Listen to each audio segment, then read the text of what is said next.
Untuk hepatitis akut berat ya, kita mengatakan penyakit ini adalah sampai sekarang belum ada penambahan kasus ya, dari 3 yang kita golongkan sebagai pending klasifikasi. Kemarin memang ada pemeriksaan dari Kabupaten Tulung Agung yang juga memiliki ciri-ciri dari hepatitis akut berat, tapi masih juga sama dengan seperti yang 3 sebelumnya. Jadi saat ini kita punya 4 kasus yang sifatnya pending klasifikasi karena menunggu hasil pemeriksaan secara lengkap untuk varian hepatitisnya. Karena kita tahu bahwa hepatitis akut berat ini adalah hepatitis atau infeksi yang menyerang jaringan hati atau organ hati, tapi bukan dari varian hepatitis A, B, C, D maupun E.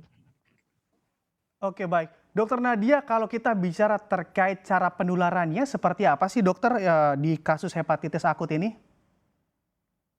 Ya, sebenarnya kalau secara pasti kita belum tahu, karena masih terus diteliti ya, karena ini penyakit baru, kemudian penyebabnya juga masih diduga oleh virus non hepatitis A sampai E, dan ada yang kemudian ditemukan ini disebabkan oleh virus adenovirus tipe 41. Tapi tentunya berbagai badan kesehatan termasuk juga otoritas kesehatan di Inggris dan Amerika dan Eropa juga terus melakukan pemantauan dan penelitian. Nah, untuk sementara ini kita tahu bahwa hepatitis itu penularannya yang selama ini kita ketahui melalui 2, yaitu melalui saluran cerna atau melalui makanan. Dan kalau adenovirus itu kita ketahui bahwa dia bisa menular melalui saluran pernafasan. Nah, tentunya kalau terkait saluran cerna adalah bagaimana kita menerapkan personal higiene sanitasi ya. Salah satunya adalah dengan cuci tangan.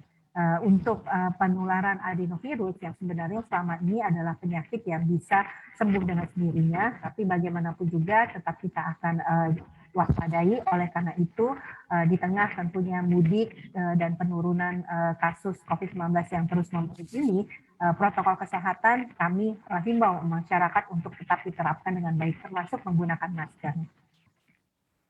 Oke, baik. Dokter Nadia, ini kan juga sudah ada korban jiwa begitu ya, 3 orang anak begitu dilaporkan meninggal dunia. Untuk kalau kita lihat dari segi ketersediaan obat-obatannya seperti apa sejauh ini dokter? Ya, obat pasti daripada penanganan jenis hepatitis akut baru ini memang belum ditemukan secara bukti ya, tetapi tentunya penanganan infeksi hepatitis yang selama ini berjalan tentunya menjadi dasar untuk pemberian pengobatan. Kita belajar juga dari protokol yang ditetapkan oleh CDC dan juga otoritas kesehatan Inggris ya, serta juga pedoman dari WHO. Dan IDAI sendiri sudah mengupdate ya protokol penanganan hepatitis ini.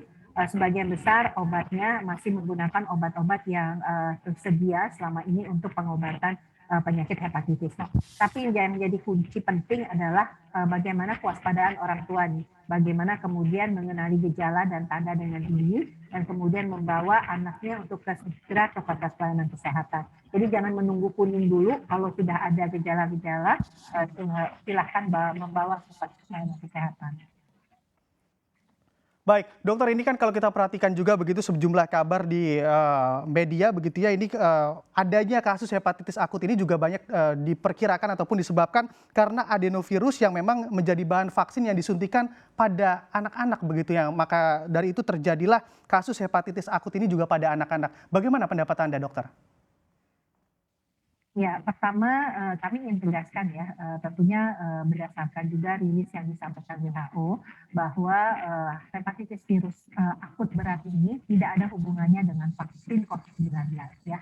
Dan kalau kita lihat memang ada dua jenis vaksin ya yang menggunakan platform dengan adenovirus, yaitu AstraZeneca dan Johnson Johnson, tetapi jenis adenovirus yang digunakan berbeda.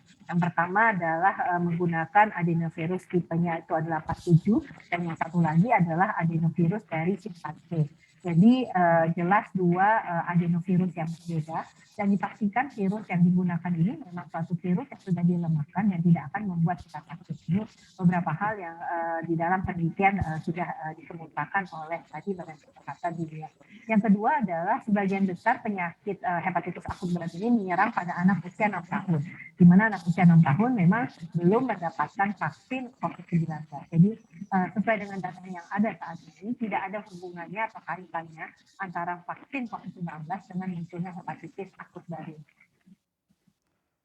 Oke, baik. Ini juga kalau kita perhatikan, kalau dari Anda sendiri, bagaimana status penyebaran penyakit hepatitis akut ini? Apakah juga sudah masuk dalam KLB begitu, dokter? Ya, sampai saat ini kita hanya menetapkan ya status daripada hepatitis akut berat ini sebagai status kewaspadaan ya. Jadi belum penyakit kejadian luar biasa ataupun wabah. Kalau kita lihat sejak kemarin kita mengidentifikasi adanya 3 kasus, kemudian ada tambahan 1 kasus lagi dan ada kurang lebih mungkin 11 kasus yang masih dalam proses pemeriksaan. Tapi sebagian besar ini kasusnya itu pertambahannya tidak signifikan ya. Artinya memang laporan untuk demam kuning itu ada, tetapi sebagian besar masih disebabkan oleh penyakit hepatitis yang selama ini kita kenal. Jadi tentunya kita terus monitor ya, tetapi kalau melihat perkembangan daripada kasusnya ini tidak terjadi peningkatan yang secara signifikan. Memang betul ini adalah virus baru, jenis baru yang tentunya harus diwaspadai, makanya kita meningkatkan kewaspadaan level daripada monitoring kasus ini. Oke, baik. Dokter, bicara terkait resiko begitu ya penularan terhadap orang dewasa, karena kalau kita perhatikan di sini kasusnya masih banyak di anak-anak begitu ya. Itu berapa besar nantinya juga hepatitis akut ini dapat menular ke orang dewasa? Nah ini karena kan memang ini penyakit baru ya, jadi memang masih terus dilakukan monitoring baik oleh kita sendiri maupun juga oleh Badan Kesehatan Dunia maupun negara-negara Amerika, Eropa maupun Australia. Jadi kalau kita lihat bahwa memang yang dilaporkan itu usianya 1 bulan sampai dengan 16 tahun. Belum ada kasus yang positif pada usia di atas 16 tahun.